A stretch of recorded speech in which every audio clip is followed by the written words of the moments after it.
আসসালামু আলাইকুম প্রিয় দেশবাসী, আপনারা সবাই কেমন আছেন?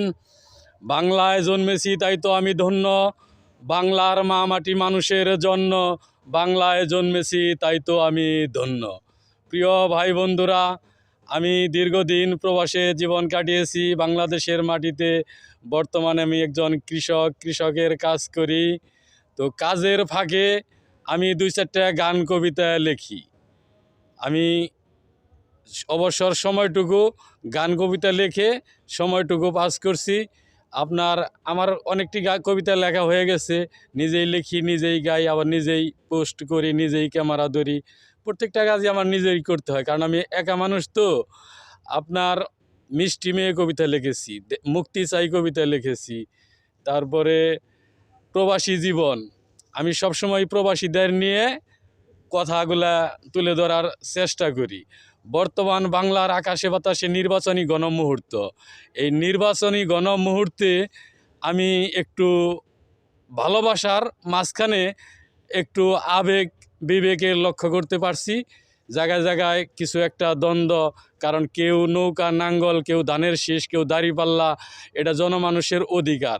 এই অধিকার হিসাবে মানুষ এক একটা দল করতেই পারে, কিন্তু এর মাঝে কিছু ঝগড়া বিতর্ক সৃষ্টি হইতেছে, উপলব্ধি করতে পারতাছি। এজন্য আমার এই কবিতাটি কিছুদিন আগেই লেখা, কিন্তু আবার নতুন করে আবৃত্তি করার চেষ্টা করতেছি। মুসলিম সবাই ভাই ভাই, দলটা শুধু ভিন্ন, আমরা যদি কেউ কাহারে নাহি করি ঘিন্ন। কেউ নৌকা, কেউ নাঙ্গল, ধানের শীষ কেউ বলি, হাতে হাতে রাইখে আমরা সোনার বাংলায় চলি। হিন্দু মুসলিম ভাই ভাই, ধর্ম শুধু ভিন্ন, আমরা যদি কেউ কাহারে নাহি করি ঘিন্ন। কেউ ঈশ্বর, কেউ ভগবান আল্লাহ কেউ বলি, হাতে হাতে রাইখা আমরা সোনার বাংলায় চলি। কেউ স্বর্গ, কেউ নরক, বেহেশত কেউ বলি, হাতে হাতে রাইখা আমরা সোনার বাংলায় চলি। আদম হাওয়ার সন্তান আমরা, ভাইয়ে ভাইয়ে পর, এক ভাই কেন আরেক ভাইয়ের ভাঙবে সাদের ঘর।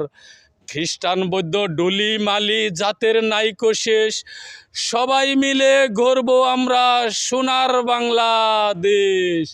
আসসালামু আলাইকুম প্রিয় দেশ বিদেশি ভাই বন্ধুরা, ফেসবুক ভাই বন্ধুরা।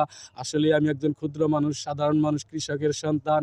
তো 2-4টা গান কবিতা নিজেই লিখি মনের আবেগ থেকে। আপনারা সবাই দোয়া করবেন, আপনাদের দোয়া ভালোবাসা পেলেই আমার জীবনটা ধন্য এদেশের মা মাটি মানুষের জন্য। আসসালামু আলাইকুম।